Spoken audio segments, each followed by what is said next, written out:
네, 안녕하세요. 우선 저희 웨비나에 참석해 주셔서 감사드립니다. 저는 잘레시아에서 마케팅을 담당하고 있는 박승현이라고 합니다. 감사합니다. 오늘 웨비나는 저희 처음에 회사 간단 소개, 그리고 첫 번째 세션으로는 저희 나임을 활용하여 서울 주택 가격을 예측하는 과정을 시연해 볼 예정이고요. 두 번째 세션에서는 저희 잘레시아에서 개발한 애프터버너 포탈에 대해 소개해 드릴 예정입니다. 저희 각 세션이 끝날 때마다 Q&A는 따로 진행할 예정이고요. 그리고 저희 마지막에 이벤트로 저희 웨비나 끝까지 참석해주신 분들에 한해서 추첨을 해서 5분께 스타벅스 상품권을 전달해 드릴 예정이니까요. 저희 끝까지 많은 시청 부탁드립니다. 자, 그럼 저희 나인 데이터 커넥트 시작하겠습니다.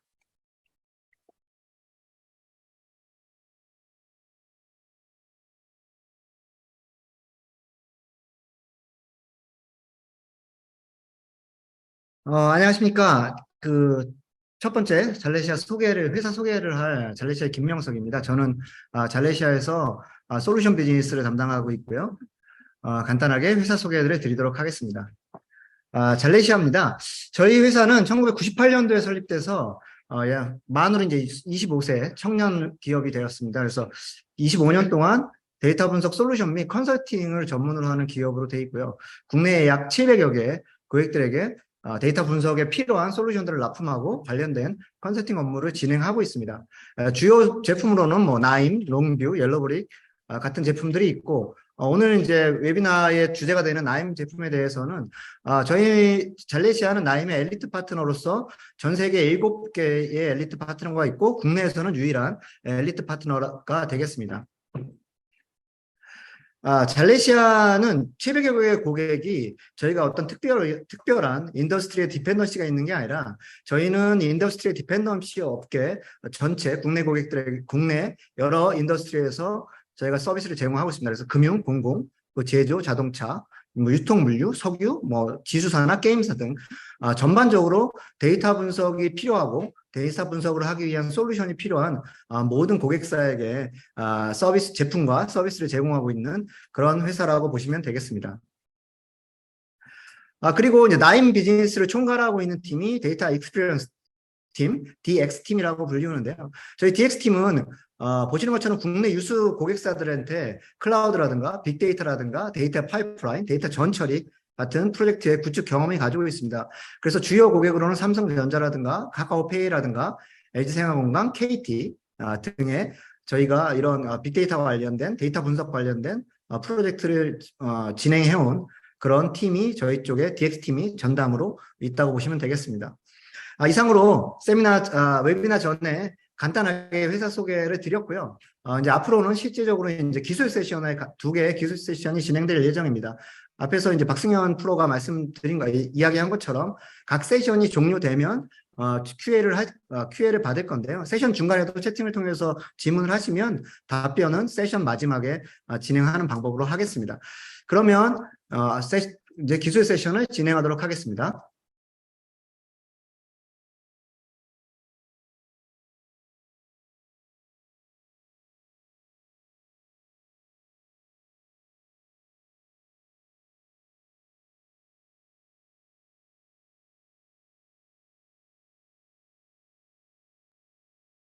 안녕하세요. 저는 잘레시아 DX팀에서 데이터 분석을 맡고 있는 김도희입니다. 제가 진행하게 될 세션에서 발표할 내용은 이제 빅데이터 분석을 통해서 빅데이터 기능을 활용을 해서 주택 가격을 예측하는 건데, 여기에서 주택 가격을 예측하기 위해서 다양한 노드를 사용을 하는데요. 근데 주택 가격을 예측을 하는 것보다는 나임에서 다양한 기능이라던가 노드, 그리고 뭐 차트라던가 이런 걸 좀 활용하는 것에 대해서 보시는 게 조금 더 좋지 않을까라고 생각이 듭니다. 우선 이제 데이터 분석에 들어가기 전에 우선 데이터에 대한 정의라던가 데이터 상세 설명이 먼저 필요할 것 같은데, 그거에 대해서 먼저 진행을 하도록 하겠습니다. 우선 세션 1에 대한 제목은 이제 나임을 통한 빅데이터 분석 및 주택 가격 예측 과정인데, 이거에 대해서 이제 진행을 하도록 하겠습니다. 자, 우선은 이제 데이터가 이제 이런 식으로 이제 서울을 선택한 이유를 먼저 설명을 드려야 될 것 같습니다. 일단은 전국을 하기에는 지역 간의 편차가 너무 크기 때문에 이제 서울로 판정을 했었고, 그리고 3개 이하의 시군구를 선택을 해야 된다고 생각을 했습니다. 그리고 유사성을 고려해서 서초구, 강남구, 송파구를 선택을 했는데, 여기에서 왜 이 3개를 선택을 했냐라고 했을 때, 서울의 아파트값 상위라고 하면은 보통 이제 강남 3구 이런 식으로 얘기를 하기 때문에 3곳의 지역을 선택을 했고요. 데이터에 대한 설명은 이제 진행을 하도록 하겠습니다. 데이터 분석을 하기 위해서 이제 사용한 데이터가 있는데, 이 데이터는 국토교통부에서 제공하는 데이터고 월별 데이터입니다. 그래서 주택 가격 같은 경우에는 2023년 1월 기준으로 되어 있는 데이터입니다. 그래서 공공 데이터에서는 총 4가지 데이터를 가져와서 저희가 적재를 진행을 하였습니다. 첫 번째는 주택 가격 데이터입니다. 그리고 두 번째는 전유 공용 면적 데이터, 세 번째는 표제부 데이터, 그리고 네 번째는 기본 개요 데이터입니다. 이렇게 4개의 빅데이터를 활용을 해서 간단한 주택 가격을 예측을 할 건데요.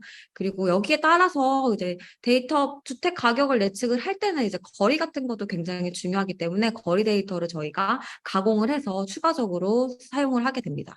그 데이터는 거리 데이터로 볼 수가 있는데요. 이 거리 데이터 같은 경우는 서울의 다양한 이제 공개 데이터에서 예를 들면 지하철의 좌표, 버스 정류장의 좌표, 공원의 좌표 같은 것을 활용을 해서 이제 각 집에 대해서 집에서 이제 어떤 공원까지의 거리 이런 거를 QGIS로 활용을 해서 좌표 데이터를 만들었고요. 이렇게 5가지의 데이터를 활용을 하게 됩니다.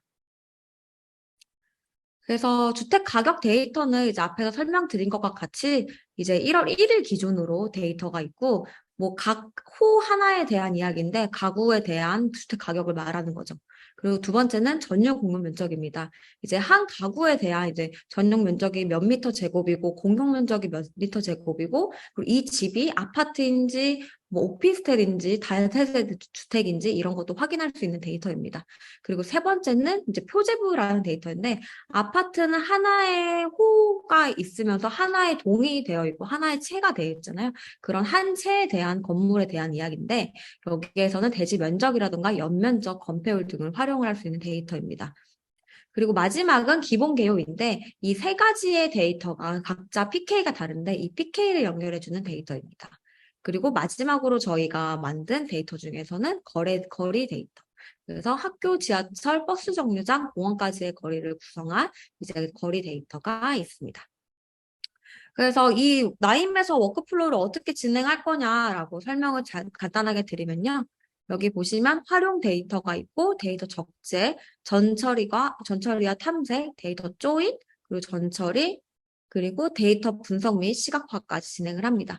활용 데이터 같은 경우는 5개의 데이터를 저희가 이제 HDFS와 그리고 나임 서버에 직접 저장을 해 두었고요. 그리고 스팍 환경을 통해서 빅데이터를 처리하는 것을 보여드리도록 할 예정입니다. 그리고 거리 데이터 같은 경우는 나임 로컬에서 활용하는 것도 보여드리고요. 그리고 이제 2가지의 데이터를 또 같이 쓸 수 있는 방법에 대해서도 노드에 대해서 또 설명을 드릴 거니까 그것도 자세히 봐주시면 좋을 것 같습니다. 그래서 데이터 조인을 진행을 하고, 그리고 데이터 전처리를 진행을 하는데, 전처리 같은 경우는 이제 컬럼 리네임, 매스 포뮬라, 룰렌지, 로우 필터, 너머링 아웃라이어 같은 다양한 노드를 활용을 합니다.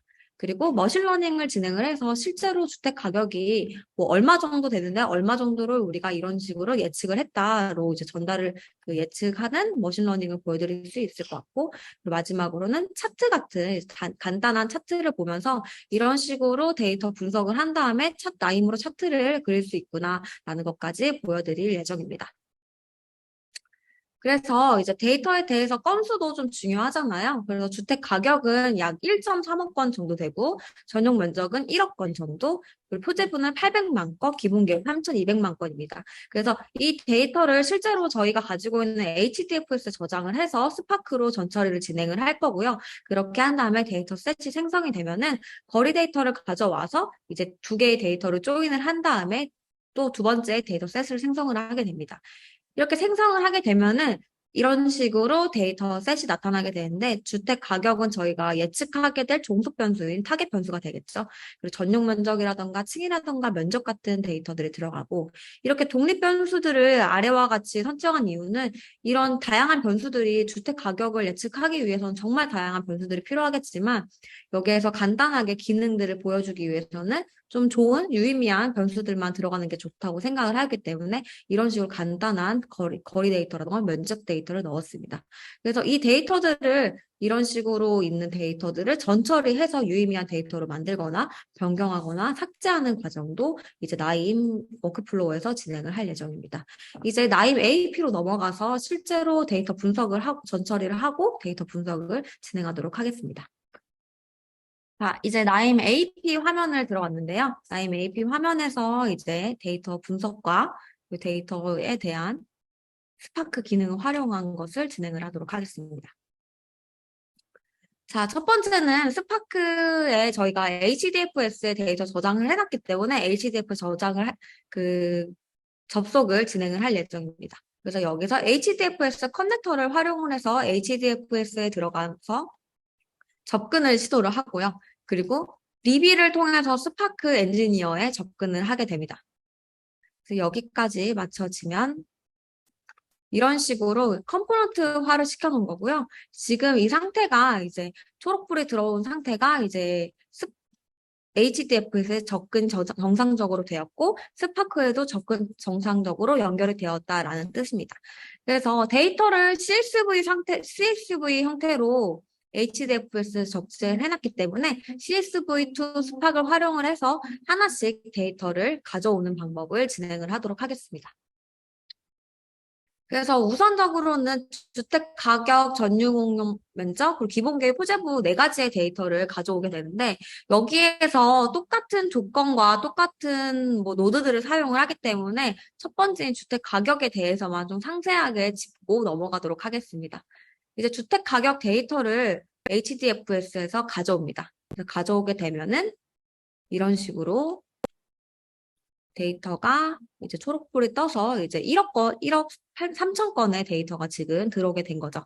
그 다음에 SQL 쿼리를 활용을 할 건데요. 그 나임에서는 파이썬이나 자바 다양한 언어도 제공을 하지만 SQL 쿼리 같은 이제 이런 보편적으로 사용하는 일반적인 쿼리도 굉장히 많이 의미하게 많이 쓰게 됩니다. 그래서 여기에서 가져온 데이터에 대한 정보고요. 가져온 데이터에 대한 컬럼도 확인을 할 수가 있고 여기에서 다양한 펑션도 활용할 수 있습니다. 여기 펑션 보시면은 이 쿼리에서 보통 많이 사용하게 되는 그런 펑션들이 많이 있는 것을 확인할 수 있고요. 이런 식으로 똑같이 셀렉트 프롬 문으로 이제 쿼리를 짤 수가 있습니다. 그래서 여기에서 앞에서 가져온 데이터에서 샵 테이블로 되어 있는 애들이 지금 실질적으로 저희가 가져온 HDFS 데이터입니다. 그래서 이런 식으로 쿼리를 진행을 할 수가 있고요. 쿼리를 진행을 해서 실제적으로 조건이나 필터도 가능합니다. 그래서 여기에서 데이터를 가져오게 되는데 가져올 때 데이터가 워낙 크다 보니까 이제 다 건수를 다 확인할 수는 좀 힘들긴 하지만 여기에서 지금 전국 데이터이다 보니까 전국 데이터에서는 일단 저희가 서울만 사용을 하기로 했잖아요. 그래서 스파크 로우 필터를 활용을 해서 서울만 추출할 예정입니다. 그래서 이런 식으로 여기서 시도가 이제 시도해서 이제 서울시에 대한 서울시 경기도 인천 부산시, 부산광역시 이런 식으로 되어 있는 데이터인데 여기에서 서울만 데이터만 추출하겠다 이런 뜻입니다. 그래서 서울만 데이터를 가져오게 되고 서울에서 필요한 컬럼도 여기에 모든 데이터가 이런 식으로 원래 데이터가 다 이런 식으로 있지만 여기에 시도를 사용하지 않을 거기 때문에 JPK에서부터 프라이스까지 활용하겠다 이런 걸로 데이터를 노드를 설정을 해줄 수 있습니다. 그리고 스파크에는 또 스파크 미싱 밸류라고 해서 결집치에 대해서 처리를 할 수가 있는데요. 이번에는 다양한 컬럼들을 선택을 한 다음에 여기에서 리무브 필요하지 않는 컬럼은 이제 결집치가 있거나 그럴 때는 대체값을 넣어주거나 그러면 되는데 거기에서는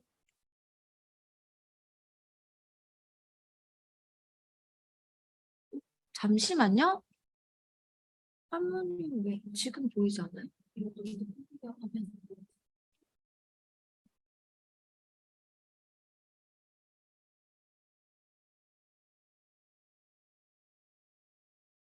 지금 어? 정상적으로 나타나는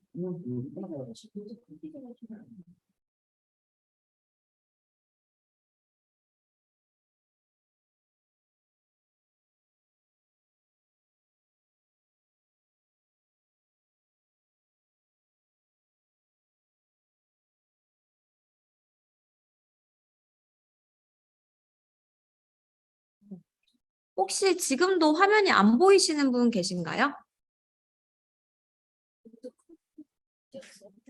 지금 모두 컴피그 왜 안 뜨지? 이게? 잠시만요.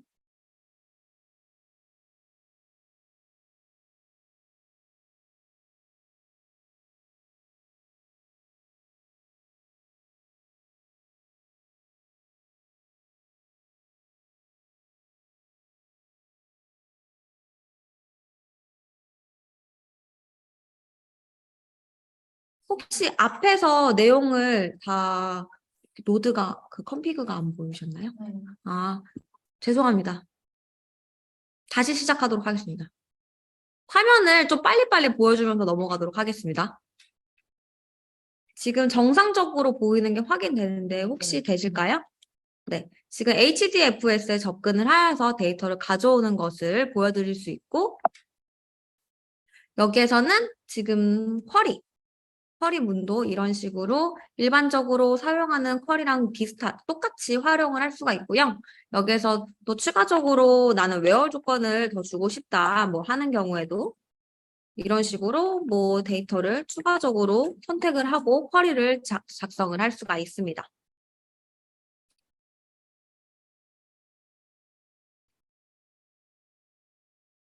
그리고 데이터를 저희가 서울만 이제 데이터를 분석을 하기로 결정을 했기 때문에 스파크 로우 필터를 활용을 해서 서울만 선택을 할 수가 있고요. 서울이 아니라 뭐 여기에서 부산을 선택을 하겠다 하는 경우에는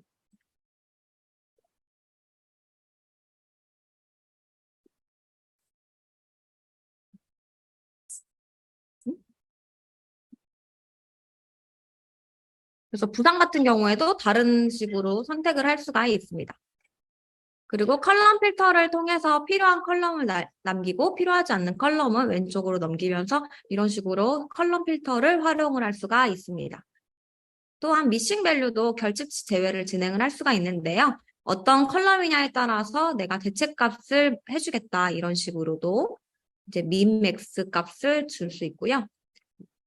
특히 숫자 형태인 데이터 같은 경우는 미디안 같은 경우도 가능하고 그리고 min, max, 그 픽스 밸류 같은 경우도 내가 어떤 값을 실질적으로 100이라는 값을 주겠다 뭐 이런 식으로도 가능합니다. 또한 여기에서 이번에는 저희가 전체 컬럼에서 필요하지 그 remove row를 활용을 해서 그 결측치가 있는 데이터는 제거하고 진행을 하도록 하겠습니다. 그리고 마지막으로 또 한 번 더 쿼리를 쓰게 되는데요. 이 쿼리는 여기에서 이따 추후에 활용하게 될 PNU라는 코드를 만들기 위해서입니다. 이런 식으로 콘캣도 활용을 해서 새로운 컬럼도 생성하고 조건을 줄 수가 있습니다. 그리고 그룹 바이입니다. 스파크에선 그룹 바이도 제공을 하는데요. 그룹 바이에서 기준이 되는 컬럼을 지정을 해주고 넘어가시면 여기에서 어떤 데이터를 어떤 기준으로 그룹 바이를 해줄지 그런 걸 선택을 할 수가 있습니다. 여기에서는 맥스 값으로 지정을 하였는데요. 다른 분석을 할 경우에는 뭐 퍼스트 값도 활용을 할 수가 있고 뭐 맥스 값도 활용할 수 있고 민 값도 활용할 수 있고 다양한 방법으로 데이터를 활용할 수가 있습니다. 이번에는 맥스 값을 활용을 하도록 하겠습니다. 그래서 맥스 값을 활용을 하고 그래서 지금 데이터가 워낙 크다 보니까 저희가 미리 좀 진행을 했는데요. 여기에서 보시면은 주택가격을 저희가 전체적으로 실행을 완료를 했고 전유공용면적, 기본개요, 표제보도 같은 방법으로 진행을 하니까 여기는 조금 넘어가도록 하겠습니다. 여기에서 이제 조인을 진행을 할 건데요. 주택 가격과 이제 전유 공유 면적을 조인을 하도록 하겠습니다. 조인할 때는 스파크 조이너를 활용을 할 건데, 조이너 같은 경우에는 이런 식으로 이제 조인 모드에 들어가시면은 이너 조인을 할 건지, 레프트 조인을 할 건지, 라이트 조인을 할 건지, 풀 조인을 할 건지 선택을 할 수가 있습니다. 이번에는 레프트 조인을 해서 이제 주택 가격을 기준으로 데이터를 조인을 하도록 하겠습니다. 그리고 여기에서는 이제 왼쪽에 있는 이제 레프트 테이블인데, 레프트 테이블이라고 하면은 여기 상위 포트에 들어가 있는 데이터입니다. 상위 포트 데이터고, 하위 포트 데이터는 이제 라이트로 들어가게 됩니다. 그래서 JPK로 저희가 이번에 PK를 선택을 해 주었고요. 또 다양한 뭐 PK가 될 수 있는 유니크한 데이터들을 또 추가적으로 해 주었습니다. 이런 식으로 이제 뭐 두 개의 데이터가 있을 때 컬럼명이 달라도 안에 있는 성질이 같으면은 조인을 할 수 있게 이런 식으로 가능합니다. 그래서 이렇게 데이터 조인의 키가 완성이 되었으면 이 조인을 진행을 할 수가 있습니다. 조인을 진행을 한 다음에 미싱 밸류를 해서 한 번 더 결집치를 제외를 해줄 건데요. 결집치를 보통 제외하진 않지만 이번에는 데이터 자체가 너무 크기도 하고 여기에서 데이터를 많은 것을 실현을 하려면은 조금 더 데이터가 좀 줄어들면 좋을 것 같아서 remove row를 활용을 하였습니다. 그래서 이런 식으로 똑같이 이제 표제부도 같이 기본계우도 표제부도 같이 조인을 진행을 해주시면 데이터 셋이 생성이 됩니다. 그래서 여기까지는 총 4개의 데이터들을 다 조인한 데이터가 나타나는데요. 여기에서 데이터를 한번 잠시 탐색을 한번 하도록 하겠습니다. 잠시 탐색을 하고 이거 창을 켜두고 하나를 추가적으로 좀 나임의 기능, 순기능 같은 거를 추가적으로 좀 설명을 드리도록 하겠습니다. 나임에서는 테이블 크리에이터라는 노드를 제공을 하는데요. 이 노드 같은 경우는 제가 CSV를 만들지 않고 엑셀로 만들지 않아도 여기서 직접 테이블을 생성을 할 수가 있습니다. 이런 식으로 여기에서 뭐 A, B, C, D, E, F, G 이런 식으로 제가 필요할 때마다 어떤 데이터들을 직접 만들어서 바로바로 쓸 수 있는 기능이 있는데요. 이것도 굉장히 유용하니까 한번 써보시면 좋을 것 같습니다. 그래서 제가 만든 데이터는 이런 식으로 나타나게 됩니다. 그래서 이거 데이터는 이제 PNU에 대한 건데요. PNU가 앞에서 설명을 조금 잠깐 드리자면은 PNU는 시군구에 대해서 이제 서울시 종로구가 어떤 코드로 되어 있는지 이런 거에 대해서 1대1로 설명을 드리는 건데 이거에 대해서 제가 크리에이트 테이블을 만들어서 이렇게 만들어 보았습니다. 그래서 이게 만든 데이터를 지금 저희가 데이터를 여태까지 지금 스파크 환경에서 HDF 데이터를 활용을 했는데 얘랑 조인하는 게 조금 안 될 수도 있다고 생각을 하실 수 있지만 여기에서 나임에서 또 제공하는 테이블 투 스팍이라는 게 있습니다. 그래서 로컬에서 내 PC에서 로컬에서 만든 데이터를 스파크로 변환을 해주는 역할입니다. 그래서 스파크로 연결을 해주면은 이런 식으로 공공 데이터 셋 4가지를 조인했던 이 데이터와 그리고 제가 지금 로컬에서 만들었던 이 데이터를 한 번에 조인을 할 수가 있는 거죠. 그래서 조인을 할 수가 있고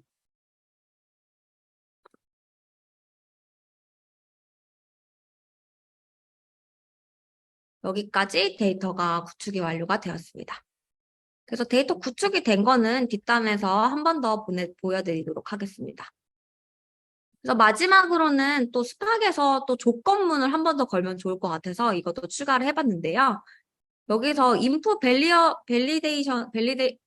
베리어블을 만들어주면 되는데 이 베리어블에 대해서 설명을 드리도록 하겠습니다.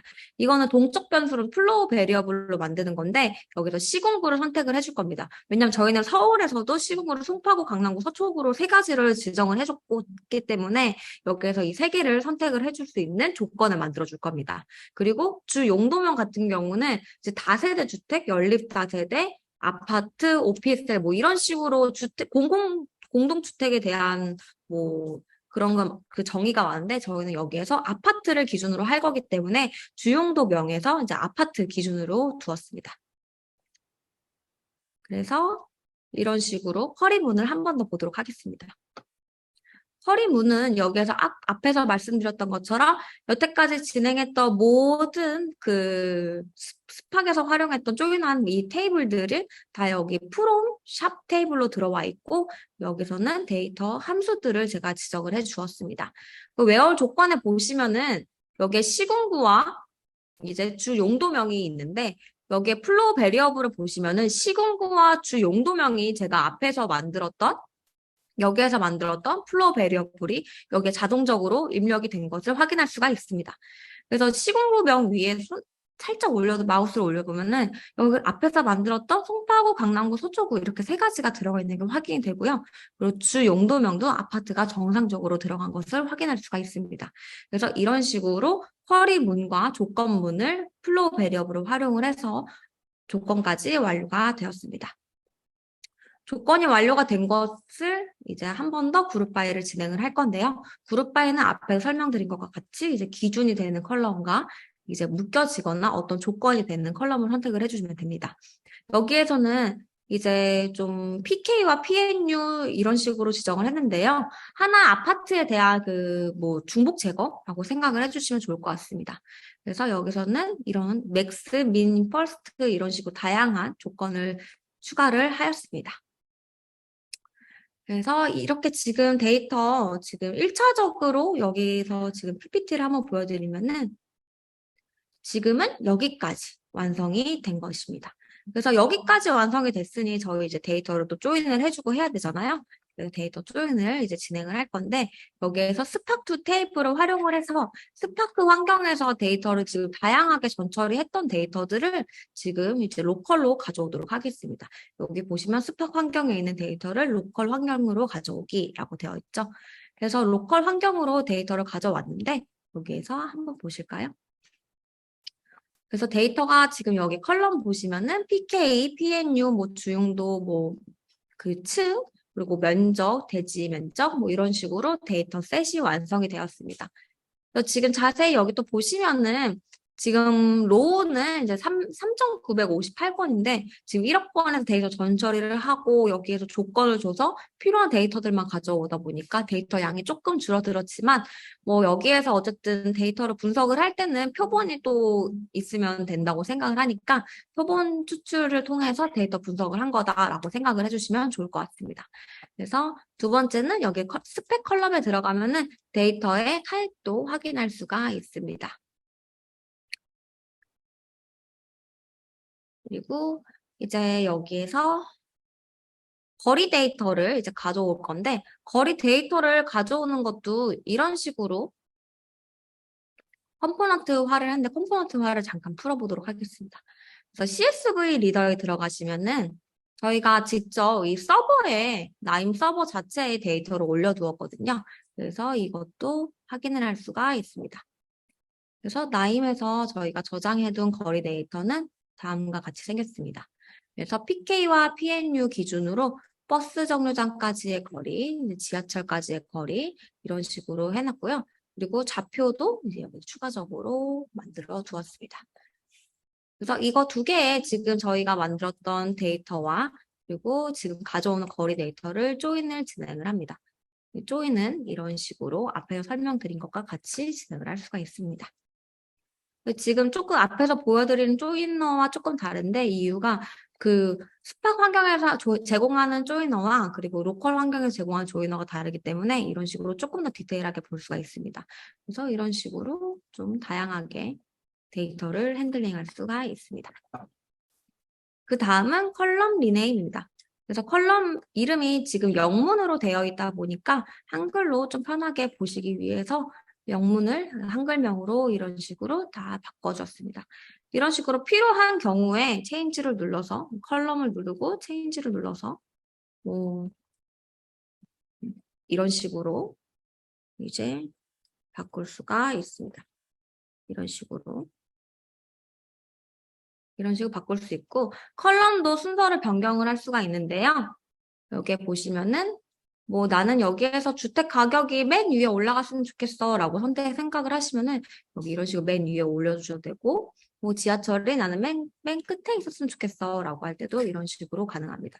그리고 뭐 A부터 Z부터 뭐 이런 식으로 데이터를 좀 자유롭게 컬럼을 움직일 수가 있습니다. 그리고 매스 포뮬라입니다. 여기서는 단가를 구할 건데요. 단가를 구하는 이유는 저희가 지금 여기 보시면 전용 면적부터 주택 복합 상업시설까지 다양한 독립 변수를 활용을 하긴 하지만 여기에서 좀 더 다양한 변수들이 있으면 주택 가격을 예측하기에는 좀 더 용이하기 때문에 단가를 추가를 해줄 예정인데요. 여기에 보시면 펑션이 다양한 게 준비가 되어 있습니다. 펑션이 다양하게 있지만 저희는 이번에 간단한 수식을 쓸 거기 때문에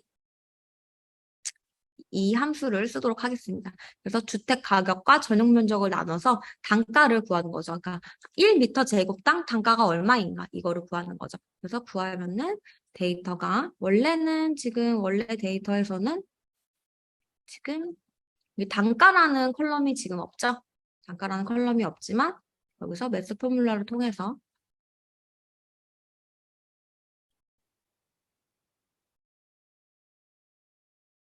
여기 새로운 단가 데이터가 추가된 것을 확인할 수가 있습니다. 그리고 스태틱스트라는 노드도 있는데요. 이걸 활용을 하면은 전체적인 히스토리를 또 확인을 할 수가 있습니다. 그래서 층의 최저값이 몇이고 평균값이 몇이고 그리고 최대값이 몇인지 이런 식으로 히스토그램도 그릴 수가 있습니다. 그래서 히스토그램 기준으로 룰엔진을 활용을 할 건데요. 룰엔진은 라임에서 굉장히 많이 활용하게 되는 노드 중에 하나입니다. 룰엔진 같은 경우에는 이런 식으로 간단하게 단가가 얼마 이상이면 얘를 1로 지정을 해줘 이런 식으로 만들 수 있고 like라던가 인줄 같은 다양한 함수들을 활용을 할 수 있으니 이것도 참고해서 활용을 해주시면 좋을 것 같습니다. 여기서도 마찬가지로 플로어 베리어블도 활용을 할 수가 있습니다. 그래서 단가 평균에 대한 데이터도 추가를 해 두었습니다. 그래서 뭐 단가가 평균 이상이면은 1로 지정을 해주고 단가가 평균 이하면 0으로 이렇게 참조 변수를 생성을 해주었습니다. 참조 변수가 이제 추후에 데이터 분석을 할 때 이제 영향을 줄 수 있는 것으로 만들어 놨고요. 그리고 대지 면적 평균도 이제 마찬가지로 이런 식으로 만들어 두었습니다. 그래서 지금 건축 면적, 연면적에 대한 평균을 더미로 만들어 두었는데 이것도 이제 룰엔진에서 앞에서 보여드리는 과정과 일치하기 때문에 넘어가도록 하겠습니다. 그리고 이상치를 확인을 하게 될 건데요. 여기에서 이 룰엔진 같은 경우는 이상치 탐지에도 굉장히 많이 사용을 하게 됩니다. 그래서 박스 플롯을 한 번 더 보면은 층 데이터를 보시면은 지금 여기에서 층이 지하 데이터가 있을 수 있는지 0층은 없을 수 있잖아요. 데이터에 좀 문제가 있다 또는 이상치다라고 판단을 해서 이 데이터를 처리를 해줄 겁니다. 그래서 지금 여기에서 지금 박스 플롯 이 안에서 이제 4, 4분위까지 데이터를 볼 수가 있는데 여기는 좀 평균적으로 이 정도 이제 1, 4분에서 3, 4분위까지만 데이터를 좀 활용을 할 수 있게끔 데이터 전처리를 간단하게 이상치를 제거하는 과정을 보여드릴 수 있습니다. 그래서 이상치 제거는 여기에서 이제 뉴메릭 아웃라이어를 활용을 해서 이런 식으로 어디까지 커팅을 하고 어디까지 아웃라이어로 진행을 할 건지에 대해서 진행을 할 수가 있습니다. 그래서 실질적으로 원래는 층을 지금 제거하기 전에 있었던 데이터들은 다음과 같이 이런 식으로 좀 표준 편차에서 거리가 먼 데이터들이 많았죠. 여기에서는 표준 편차를 완화할 수 있는 이상치 제거 노드를 활용을 해서 이상치에 대한 것을 제거하고 0층이라는 이상치도 제외한 것을 확인할 수가 있습니다. 이런 식으로 이상치 제거를 진행을 했고요. 이상치는 층도 있었고 전용 면적도 있었는데 전용 면적까지 하기에는 시간이 조금 타이트하기 때문에 여기까지만 이제 보여드리도록 하겠습니다. 그리고 마지막으로 데이터 전처리 과정도 이런 식으로 필요한 컬러만 남기고 이제 더미 변수와 이런 식으로 남겨놨습니다. 여기서 이제 몇 개의 데이터를 좀 뺀 이유는 상관계수 분석을 했을 때 상관계수가 너무 낮게 나오거나 p-value 값이 너무 높은 애들은 제가 지금 컬럼을 지운 상태고요. 이거에 대해서 질문이 있으시거나 궁금증이 있으시면은 이번에 뭐 데이터라던가 노드 같은 건 공유를 드릴 테니까 그때 또 추가적으로 확인해 보시면 좋을 것 같습니다. 그래서 이제 데이터 분석을 하기 위해서 머신러닝을 진행을 할 건데요. 머신러닝을 할 때는 트레이닝 데이터와 테스트 데이터를 진행을 할 건데, 뭐 이렇게 생각을 하시면 좋을 것 같습니다. 데이터 전체가 있을 때, 이 데이터 전체가 있을 때, 전체를 다 학습을 할 수는 없습니다. 여기에서 이제 어떤 상위 몇 퍼센트를 학습을 시키고 하위 몇 퍼센트를 직접적으로 주택 가격 예측을 하거나 어떻게 뭐 예측 모형을 돌렸을 때 실질적으로 활용을 하는 것을 설명을 드릴 수 있을 것 같습니다. 그래서 파티셔닝 노드를 활용을 하고요. 파티셔닝 그 노드 같은 경우는 이제 실질적으로 뭐 어떤 값도 실제로 이렇게 지정을 할 수가 있지만 여기에서 퍼센티지로 진행을 하도록 하겠습니다. 그리고 테이크 프로탑 같은 경우도 가능하고 리니어 같은 거 가능하지만 여기에서는 지금 랜덤으로 데이터를 전체에서 70%만 랜덤으로 뽑아서 학습을 시키겠다. 그리고 나머지 30%를 예측하는 데 사용하겠다. 이런 식으로 봐주시면 좋을 것 같습니다. 그래서 학습을 하기 위해서는 리니어 레그레션 러너라는 학습 노드를 활용을 하면 되는데요. 여기 타겟 변수에는 주택 가격, 저희가 주택 가격을 예측을 하기로 했잖아요. 그래서 주택 가격에 대한 이제 컬럼을 추가적으로 해주시고, 여기 오른쪽에는 이제 예측을 할 수 있는 독립 변수에 대한 데이터를 넣어주시면 됩니다. 나머지는 다 기본 옵션으로만 선택을 하셔도 충분히 학습하는 데 문제가 없기 때문에 이렇게 진행을 하도록 하겠습니다. 학습을 하고 예측을 하기 위해서는 이제 프레딕터 컬럼을 사용을 하게 되는데 여기에서 이 노드에서는 이제 예측 언더바 주택 가격이라고 해서 저희가 실질적으로 있었던 주택 가격과 우리가 예측한 데이터 주택 가격이 얼만큼 다른지 확인을 하기 위해서 이런 식으로 추가를 해 두었습니다. 그래서 데이터 셋을 한번 볼까요? 데이터 셋을 한번 보면은 여기 보시면은 실제로 여기서는 방배동에 있는 어떤 아파트는 14억 정도로 예상이 실제적으로 주택 가격이었지만 이번에 저희가 예측한 거에서는 13억 9천만 원 정도로 이제 조금 차이가 있지만 비슷한 수치를 보이는 것을 확인할 수가 있습니다. 그리고 지금 소수점이 좀 많아서 라운드 더블을 활용을 해서 이제 소수점을 좀 제거하고 좀 더 간단하게 보도록 하겠습니다. 그래서 지금 보셨을 때 이 두 개의 실제 주택 가격과 그리고 저희가 이번에 예측한 가격이 그렇게 큰 차이가 없는 것으로 확인이 되고 있습니다. 그래서 전체적으로 스코어를 한번 보도록 하겠습니다. 뉴메릭 그 스코어 노드를 활용을 해서 정확도를 한번 확인해 보면 여기 R스퀘어 값이 0.93으로 93% 설득력이 있다라고 판단이 되고 있습니다. 그래서 이 정도까지만 머신러닝을 보고 그다음에 가장 간단한 뭐 차트 정도 보면 좋을 것 같아서 차트를 추가를 해봤습니다. 그 층에 따른 주택 가격을 보여드릴 예정인데요. 뭐 당연히 층이 높으면 주택 가격이 높겠죠. 그래서 이제 실제로 있었던 이 데이터 원천 데이터에서는 층별로 이런 식으로 층이 높을수록 주택 가격이 좀 상승하는 그래프가 그려졌었고 그리고 예측한 주택 가격도 봤을 때 이렇게 상승하는 그래프도 볼 수가 있습니다. 두 번째는 층별로 이런 식으로 10층과 11층 그리고 뭐 12층 여기 34층까지 실제적으로 있었던 원천 데이터의 주택 가격의 평균과 저희가 이번에 예측한 주택 가격의 평균에 대한 그래프입니다. 그래서 여기 보시면은 나는 원천 데이터만 보고 싶어라고 하는 경우는 파랑 색깔이잖아요. 여기서 파랑 색깔만 보고 싶다라고 하면은 이런 식으로 그리고 예측 가격만 이런 식으로 두 개를 같이도 볼 수도 있고 다양한 방법으로 그래프를 활용을 할 수가 있습니다.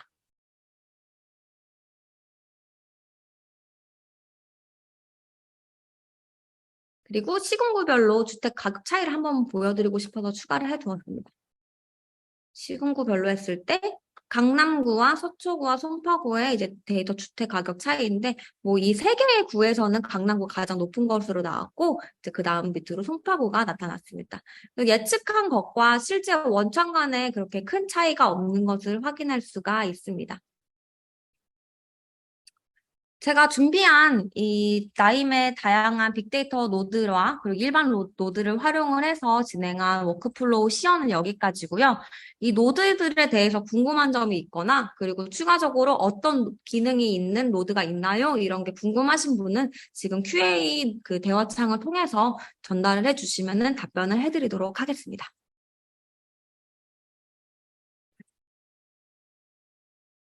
네, 그런 거 있어요.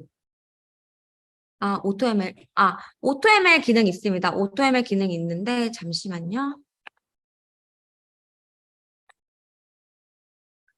여기 간단하게 그 오토ML 노드가 있다라는 것만 보여드리도록 하겠습니다. 그래서 오토ML 노드는 이런 식으로 있고요. 이렇게 활용을 할 수가 있습니다.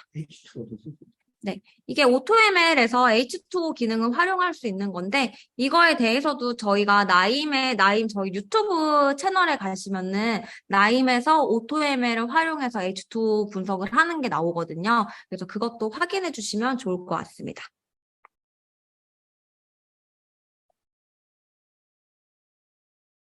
질문 또 있어요.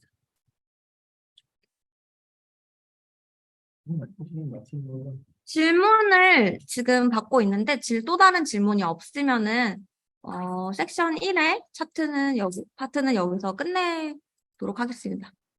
추가적으로 질문 한 분 더 있으시면은 받도록 하겠습니다.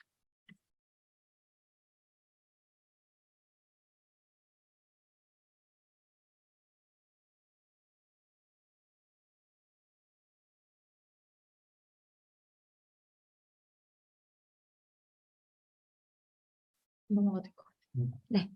질문 파이썬 지금 질문이 들어와서 잠시만요.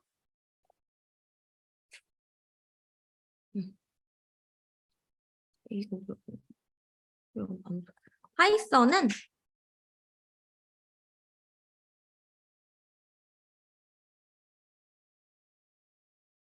파이썬 연동이 가능합니다. 파이썬은 여기 보시면은 스크립트 기능이 있는데요. 여기 똑같이 뭐 데이터를 이렇게 가져와서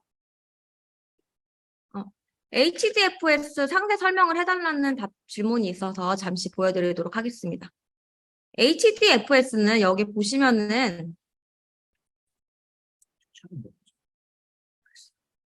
HDFS 커넥터를 활용을 하시면 됩니다. HDFS 커넥터 노드를 활용을 하시면은 여기서 HDFS 입력하시고 사용하시는 포트를 입력을 하시고 여기서 유저 같은 경우도 직접 입력을 하시면은 실행이 됩니다. 저희가 지금 활용하는 거에 대해서 잠깐 간단하게 보여드리도록 하겠습니다.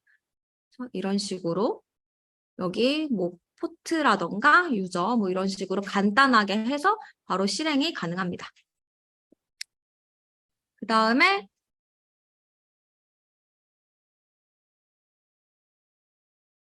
해당 워크플로우는 참석자분들에게 제공을 해드리는 방법을 조금 마케팅 담당자분과 어떻게 진행을 할지에 대해서 논의를 한 다음에 뭐 저희가 메일로 보내드릴 수 있는 메일로 보내드리고 아니면 저희가 네이버 블로그 잘레시아 블로그에 올려드릴 수 있으면은 그때 올려서 이제 사용하실 수 있게끔 전달을 드리도록 하겠습니다. 그리고 워크플로우 같은 경우에 저희가 이미 스파이라던가 HDFS 접근을 해야 되는데 접근이 조금 저희가 그 방화벽 문제 때문에 간단한 그 워크플로우를 대처를 해서 비슷하게 올려드리도록 하겠습니다. 그리고 사스 버전도 있나요는 이거는 확인을 한 다음에 저희가 뭐 공지를 하거나 그렇게 진행을 하도록 하겠습니다. 자, 이제 추가적으로 질문 사항이 있으시면은 이제 뭐 메일로 보내주시거나 아니면은 그 담당하시는 마케팅 승연 프로님께 연락을 해주시면은 저희가 전달을 받아서 답변을 드리도록 하겠습니다. 지금 Q&A는 여기까지 마치고 끝내도록 하겠습니다. 감사합니다. 김도희였습니다.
화면 잘 나오는 시간이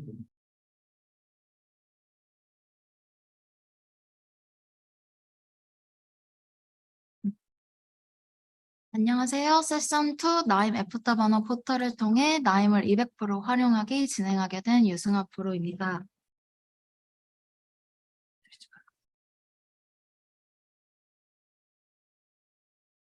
첫 번째로는 간단하게 나임 애프터 버너 소개를 드리고 나임 애프터 버너를 활용해서 앞서 도희 프로님께서 만들어주신 분석 워크플로우를 활용해 실행해 보도록 하겠습니다.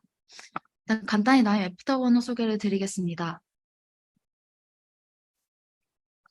나임 애프터 버너는 잘레시아 내부적으로 자체적으로 개발한 포털로 나임 서버, 나임 웹포탈, 나임 애널리틱스 플랫폼을 통합적으로 관리하기 위해 만들어진 제품입니다. 나임 애프터 버너가 굉장히 많은 장점이 있는데 이 중 4가지를 꼽자면 이렇게 4가지가 있습니다. 워크플로우 확장 기능 및 편리한 사용성, 나임 애널리틱스 플랫폼과 기존 나임 웹포탈의 기능을 하나의 서비스를 통해서 확장된 기능으로 사용 가능하십니다. 예를 들면 나임 애널리틱스 플랫폼에는 없고 나임 웹포탈에는 있는 기능들, 나임 웹포탈에는 없고 나임 애널리틱스 플랫폼에는 없는 기능들을 모두 다 통합해서 하나의 관리 시스템으로 가능하십니다. 다음은 워크플로우 실행 결과 데이터셋 저장 및 다운로드입니다. 워크플로우를 실행할 때마다 결과 데이터셋을 저장하고 싶은데 저장할 수 없는 경우, 이런 경우 데이터셋 저장 및 다운로드도 가능하고 이를 계속 실행하면서 버전별로 저장하기 때문에 확인도 가능하고 다운로드도 가능하십니다. 세 번째로는 40여 개 이상의 권한을 통해서 체계적인 그룹 관리를 하고 있습니다. 기존 나임 서버의 그룹, 사용자 생성뿐만 아니라 그룹별로 권한을 부여해서 서비스 인가 처리를 하고 있습니다. 마지막으로는 실시간 통합 모니터링입니다. 워크플로우의 실행 상태를 확인할 수 있고 워크플로우가 실행될 때마다 그 자회 소요 시간 이런 것들도 확인할 수 있으며 사용자 접속 현황, 사용자가 언제 로그인을 했고 언제 로그아웃을 했고 어떤 페이지를 이용했고 어떤 기능을 활용했었는지 이런 부분에 대해서 모니터링을 제공합니다. 앞서 말씀드렸던 워크플로우 확장 기능에 대해서 말씀드리는데요. 굉장히 다양한 워크플로우 기능이 존재합니다. 워크플로우를 실행할 수 있고 삭제도 할 수 있고 이 워크플로우에 대한 SVG 이미지도 미리 볼 수 있고 해당 워크플로우 파일을 서버에 공유하면 이 워크플로우 파일도 다운로드 받을 수 있게끔 다양한 워크플로우 기능을 제공하고 있습니다. 나임 AP에서 권한 설정할 수 있는 게 나임 서버에서만 가능한데 이 나임 서버를 이용하게 되면 워크플로우 관리 실행 및 다운로드, 조회 및 접근이 가능합니다.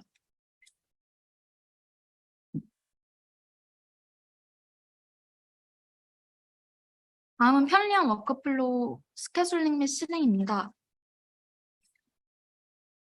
기존 나임 아날리틱스 플랫폼에는 워크플로우 플로우 베리어블 내부적으로 컨트롤하는 부분이 굉장히 어렵습니다. 여기서 플로우 베리어블을 잠시 설명드리면 워크플로우 내부에서 워크플로우 흐름을 제어하기 위해서 사용되는 변수인데 이런 식으로 스트링, 불리언, 어레이, 이런 식으로 인테저, 변수 타입을 지정하고 시공구, 변수명 이렇게 지정하고 그 다음 변수값, 송파구, 강남구, 서초구 이런 식으로 작성을 해서 노드 설정에서도 사용되고 쿼리 스테이트먼트에서도 사용되고 노드 내부 코드에서도 사용돼서 전체적인 워크플로우 흐름을 다 변경할 수 있는 이런 중요한 역할을 하는 변수인데 이런 부분들이 계속 동적으로 변경하거나 이런 부분들이 조금 어렵습니다. 다음은 이제 워크플로우 스냅샷 실행도 불가능하고 기존에서 제공하는 나임 웹포탈은 이제 스케줄 수정이나 설정이 불가능하고 활성화 비활성화만 가능한데 이런 점들을 다 개선하고자 애프터버너에서는 편리한 UI랑 손쉬운 설정을 제공하고 이런 플로우 베리어블이나 동적 변수를 사용해서 워크플로우 내부적으로 컨트롤할 수 있는 부분들을 다 컨트롤할 수 있게끔 이렇게 제공하고 있습니다. 또한 워크플로우 스냅샷 버전별로도 실행 가능합니다. 워크플로우 계속 작업하다가 저장하고 그 다음 버전으로도 또 작업하다가 저장하고 이런 형상 관리가 필요한데 이 형상 관리만 되고 그 다음에 이제 실행하는 부분이 불가능하기 때문에 이런 1번 버전, 2번 버전, 3번 버전의 버전별로 이렇게 실행을 가능할 수 있도록 만들었습니다.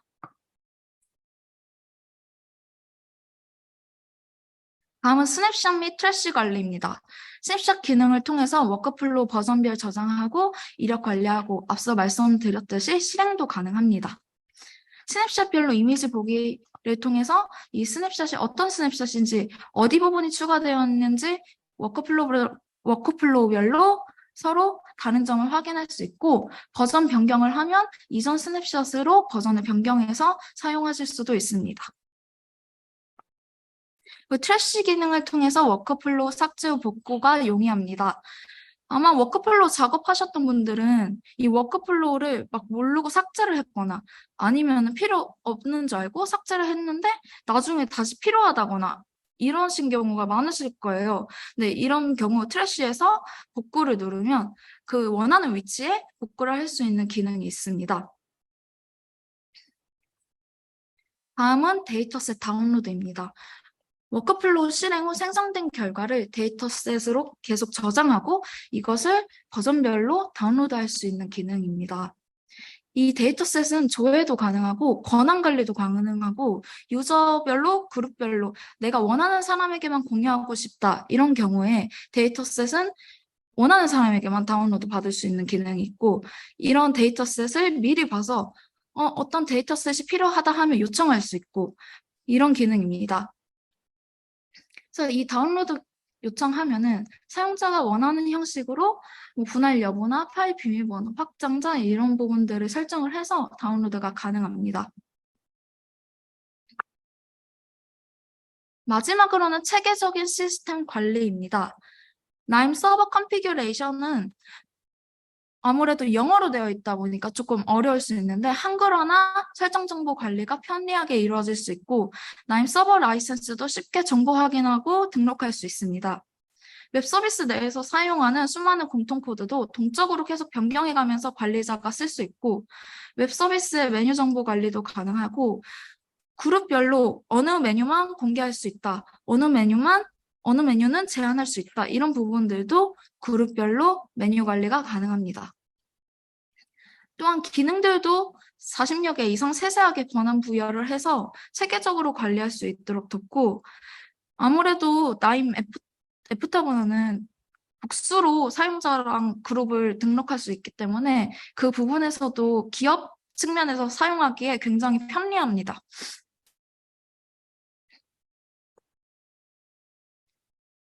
방금 말씀드린 컨피규레이션인데 이렇게 영어로 다소 어렵게 설정 페이지가 되어 있는데 나임 애프터버너에서는 이 각 컨피규레이션 정보의 한글 설명을 지원합니다. 다음은 각 그룹별 권한 관리를 통해서 권한이 있는 사용자에게 해당하는 기능만 사용할 수 있도록 이렇게 권한을 부여할 수 있습니다. 여기까지 애프터버너 소개였고 이제 앞서서 다음은 애프터버너 시연이 있겠는데요. 앞서서 도입프로님께서 작성해 주신 워크플로우, 분석 워크플로우를 애프터버너를 통해서 실행해 보도록 하겠습니다.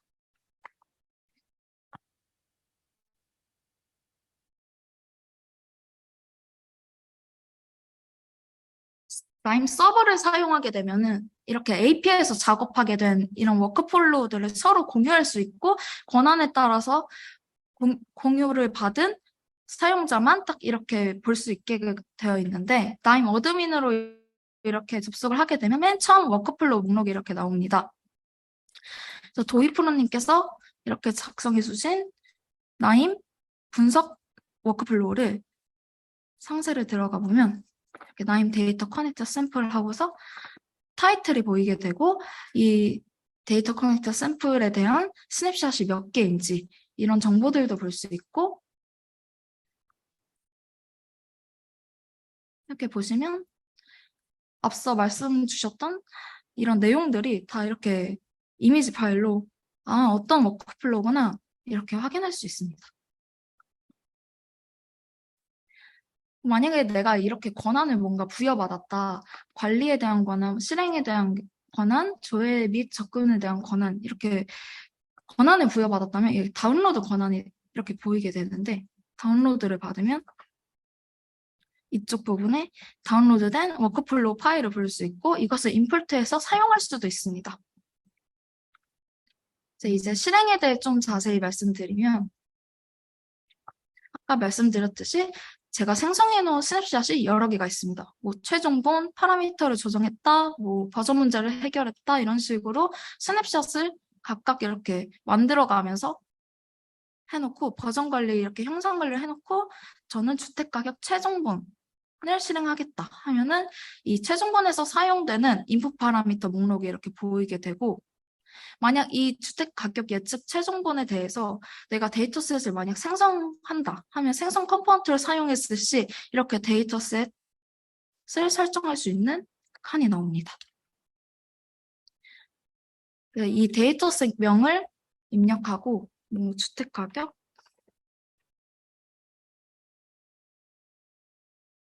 서울 원하는 데이터셋 명을 이렇게 입력하고 데이터셋 저장소는 현재 제공하는 저장소가 미나이오와 HDFS가 있는데 HDFS로 선택하면 HDFS로 저장이 되고 미나이오로 선택하면 미나이오로 저장이 됩니다. 그래서 현재 제공하는 건 HDFS로 일단 사용해 보도록 하겠습니다. 이 데이터셋에 대해서 카테고리화도 할 수 있는데 앞서서 강남구, 뭐 송파구, 서초구 뭐 주택 가격을 예측해보겠다 이런 식으로 하고 테스트 뭐 이런 식으로 뭐 새로운 카테고리도 입력 가능해서 이렇게 입력도 가능합니다. 일단 강남구, 송파구, 서초구를 카테고리화하고 이제 워크플로우 내부적으로 사용되는 이런 베리어블 목록들이 이렇게 나옵니다. 전용 면적이나 주용 도면, 시공구. 근데 여기서 이제 값을 선택하게 되는데 이 값을 선택하는 과정을 보여드리겠습니다. 이게 동적 변수라고 워크플로우 동적 변수 목록인데 이 동적 변수는 라임 애프터버너 내부적으로 워크플로우 내부적으로 사용되는 이 인풋 파라미터를 값을 계속 변경해 가면서 쓸 수 있도록 만들어 놓은 변수입니다. 그래서 밸류명을 지정하고 밸류를 지정하고 스트링인지 불리언인지 이런 타입을 지정하고 뭐 애프터버너에서 사용합니다. 뭐 이런 식으로 설명을 입력하고 이렇게 등록을 해놓으면 저희가 미리 좀 등록을 해놨는데 뭐 밸류명을 서울 이렇게 지정하고 밸류 나는 서초, 강남구, 송파구만 쓰겠다. 난 종로구니까 종로구만 뽑겠다. 이런 식으로 좀 미리 지정을 하고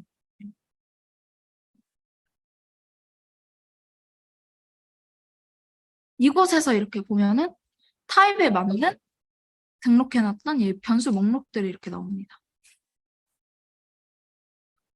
선택도 할 수 있고 아니면 이런 식으로 나는 전용 면적 84 이상을 쓰겠다. 25평 이상의 데이터만 뽑겠다. 25평 이상. 서울에 25평 이상 되는 데이터만 뽑고 주용도는 뭐 아파트 이렇게 직접 입력하면 아파트 이런 식으로 변경을 해가면서 쓸 수 있습니다. 시공구는 뭐 아까 등록해놨던 뭐 종로구를 걸렸지 아니면은 서초, 강남구, 송파구를 걸렸지 하면은 여기 있는 밸류명이 이렇게 나타나게 되고 실제로 값이 치환되는 값은 서초구, 강남구, 송파구 이런 식으로 이 값이 치환돼서 들어가게 됩니다. 이 동적 변수를 쓰면 어느 점이 좋냐면 여러 개의 워크플로우에서 뭐 동일한 플로우 베리어블을 사용하거나 이럴 때 뭐 하나가 변경됐다고 막 다 일일이 들어가서 고쳐야 되는 경우 이런 경우 좀 불필요한 점을 좀 줄일 수 있고 그리고 뭔가 플로우 베리어블에 대해서 미리 딱 명확하게 값을 지정해놓고 돌리면은 실행했을 때 뭔가 오류가 나지 않는데 막 제가 막 입력해가지고 막 쓰거나 할 때는 실행했을 때 오류가 막 발생하는 경우 다시 실행해야 되고 고쳐서 다시 실행해야 되고 이런 부분들이 되게 불편한데 이런 부분들을 좀 방지할 수 있습니다. 그래서 이제 워크플로우를 실행을 해보도록 하겠습니다. 근데 이게 10분 정도 소요되는 워크플로우이기 때문에 미리 실행을 돌렸는데 이걸 실행했다고 했을 시 잠깐만요.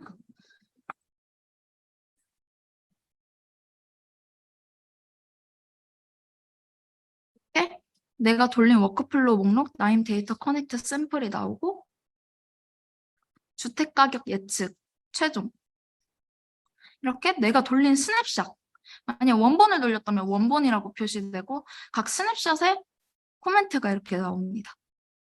그리고 이 워크플로우가 돌아가면서 생성된 데이터셋 명이 이렇게 나오고 주택가격 예측 서울. 만약 맨 처음 돌렸다면 버전 1이지만 뭐 스케줄링을 해서 월별 데이터를 뽑거나 일별 데이터를 뽑거나 이런 식으로 맨날 돌아가는 경우는 버전 1번, 버전 2번, 버전 3번 이런 식으로 데이터셋이 쭉 적재되게 됩니다. 즉시 실행했는지 스케줄을 이용해서 돌렸는지 이런 정보도 알 수 있고 언제 시작했고 언제 종료했는지도 알 수 있습니다. 상세 보기를 봐보면 생성된 데이터셋명, 이 워크플로우가 실행됐을 때 완료가 됐고 이 완료되면서 생성된 데이터셋이 이렇게 보이고 익스큐션이 끝났다. 얼마나 소요됐는지가 잘 표시되어 있고요. 이 노드 메시지는 이 워크플로우가 돌아가면서 뭐 에러가 났거나 워닝이 났거나 이런 부분들에 대한 인포성으로 이렇게 메시지를 제공하고 있습니다.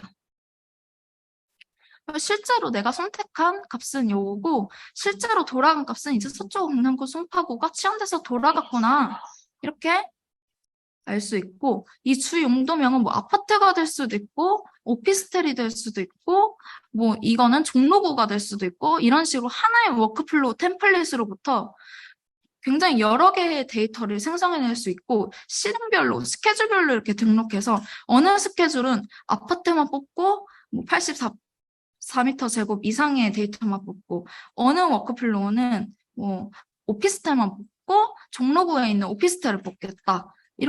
이런 식으로 변경해 가면서 쓸 수 있기 때문에 뭐 불필요하게 템플릿을 여러 개 값이 다르다고 여러 개 만들 필요가 없고 관리성에서도 최적화되어 있어서 사용하기 굉장히 편리하십니다.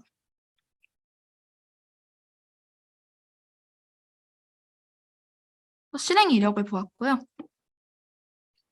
다음은 이 주택가격 예측 서울이 어떻게 데이터셋이 생성됐는지, 어디서 볼 수 있는지를 볼 건데, 데이터셋의 목록에 가시면 이 주택가격 예측 서울이라는 것, 그리고 여기에 대한 카테고리화가 되어 있어서 송파구, 서초구, 강남구, 나 송파구 볼 거야 하면서 카테고리를 선택해서 검색할 수도 있고 주택가격 예측, 주택가격 예측한 거 볼 거야 이렇게 선택해서 검색할 수도 있습니다.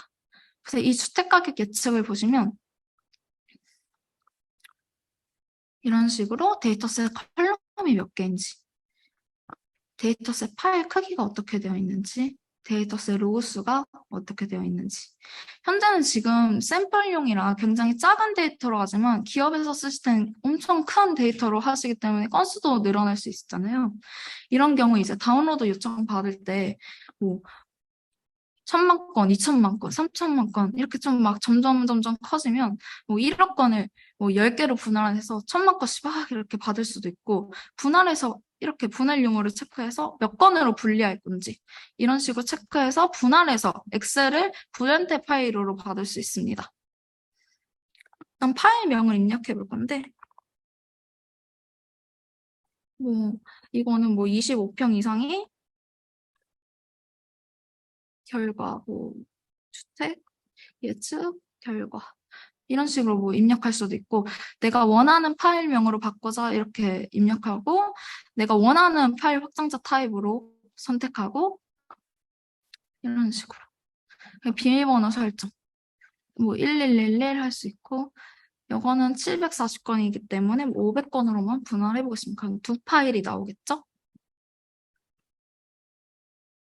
그래서 데이터셋 버전이 만약에 많을 경우 뭐 일별 데이터면 뭐 1년이면 365개 생기면 365버전 뭐 버전별로 쭉 쌓이게 되겠죠? 이렇게 버전 선택해서 미리 보기도 100건씩 이렇게 표시됩니다.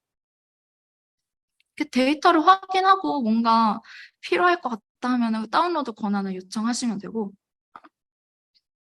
그래서 그룹별로, 유저별로 이런 식으로 데이터스 다운로드 권한을 부여할 수 있습니다.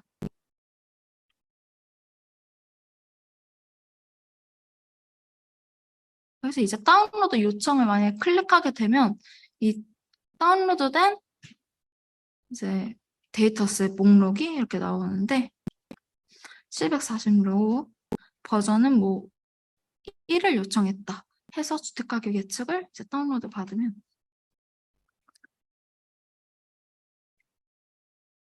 이런 식으로 파일을 다운로드 받을 수 있고 그 zip 파일로 묶여서 나옵니다. 그래서 암호를 뭐 1111 입력하면 풀리게 되고 이렇게 두 파일이 나옵니다.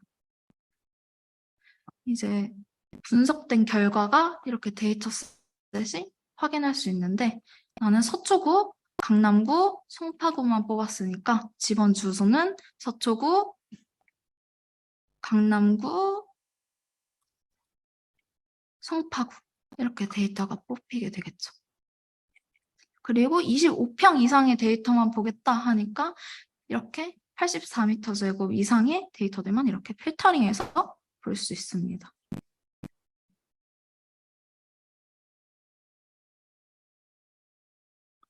그리고 주택 예측한 결과 아까 말씀 주셨지만 이렇게 주택 가격, 예측 주택 가격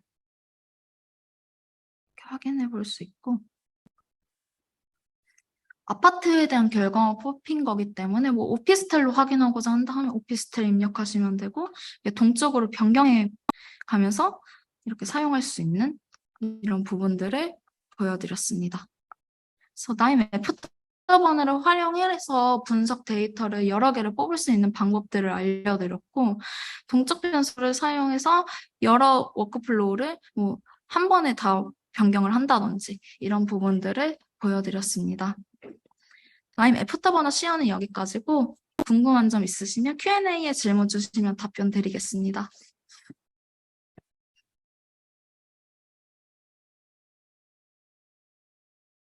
애프터버너 화면 커스터마이징이라고 하면은 뭐 메뉴 같은 경우는 뭐 보일 수 있고 안 보일 수 있고 그룹별로 저희가 다니는 그룹별로 디테일하게 할 수 있습니다.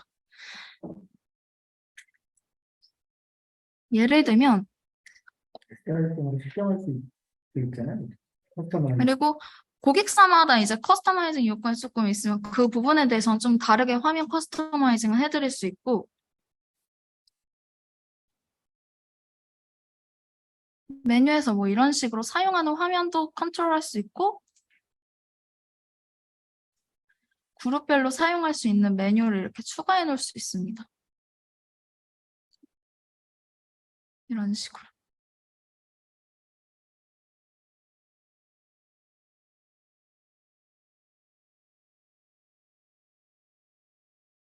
푸시 알림은 지금 현재 기능은 없고 스케줄이 실패했을 때 실행 이력에서 이런 식으로 상태 확인은 가능합니다.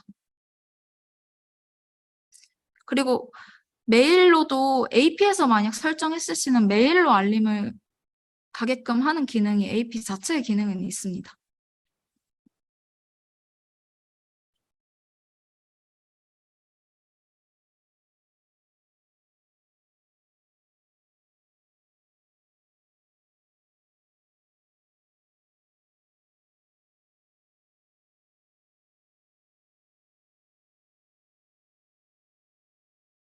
애프터버너는 유료로 잘레시아에서 자체적으로 구입하시면 사용이 가능하시고요. 애뉴얼 단위로 사용 가능하십니다.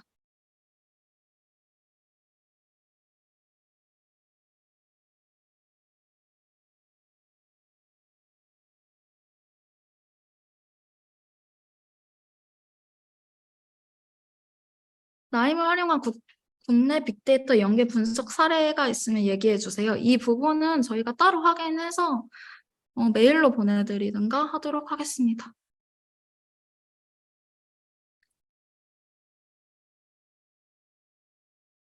가격 정책 또한 문의 주시면 메일로 보내드리겠습니다. 나임 서버는 유료입니다. 가격이나 이런 문의가 있으시면 승연 프로님 통해서 메일 주시거나 뭐 연락 주시면은 따로 답변을 드리도록 하겠습니다.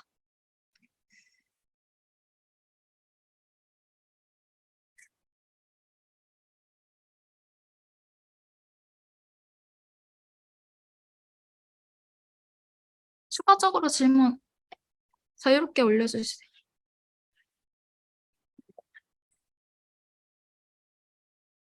실행 결과의 리포트 생성 기능도 나임 AP 자체에서도 서버를 구입하시면 있는데 애프터 버너 자체로는 기능이 현재로는 없습니다.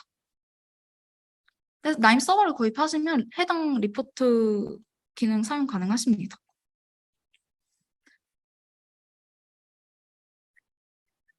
네. 질문은 여기까지 받도록 하고 추가적으로 질문 있으시면 승현 프로님 통해서 요청 주시면 답변 드리도록 하겠습니다. 네, 세션 2는 여기까지 DX팀 유승하였습니다. 감사합니다.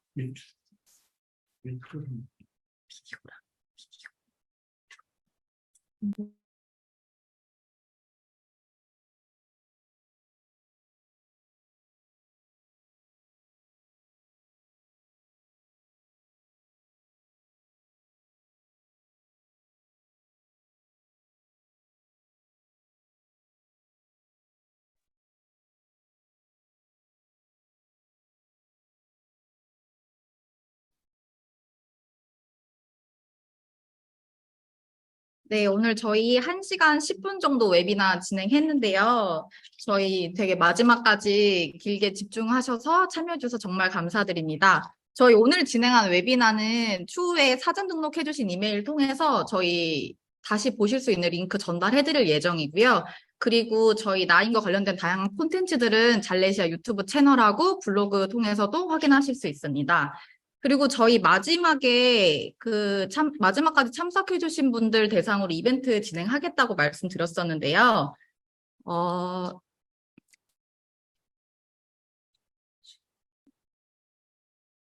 저희가 지금 사전 등록받았던 이메일로 지금 추첨을 돌려보기로는 지금 첫 분부터 당첨자분 말씀드릴게요. 혹시 김경환님 계신가요? 첫 번째로 김경환님, 그리고 두 번째로 김진영님, 그리고 세 번째로 송영재님, 그리고 네 번째로 이선규님, 그리고 다섯 번째로 정희철님 이렇게 당첨되셨는데 혹시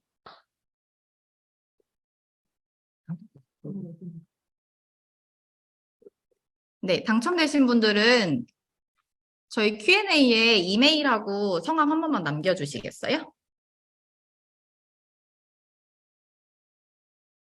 저희 당첨자분 한 번만 더 말씀드릴게요. 첫 번째로 김경환님, 그리고 두 번째로 김진영님, 그리고 세 번째로 송영재님, 그리고 네 번째로 이선규님, 그리고 다섯 번째로 정희철님, 이렇게 당첨되셨습니다. 당첨되신 분들은 저희 Q&A에 남겨주시면 저희가 이메일하고 휴대폰 번호 확인해서 스타벅스 상품권 전달 드리도록 하겠습니다. 네, 그럼 저희 이상으로 오늘 나인 데이터 커넥트는 마무리하도록 하겠습니다. 지금까지 참여해 주셔서 감사합니다. 감사합니다. 감사합니다.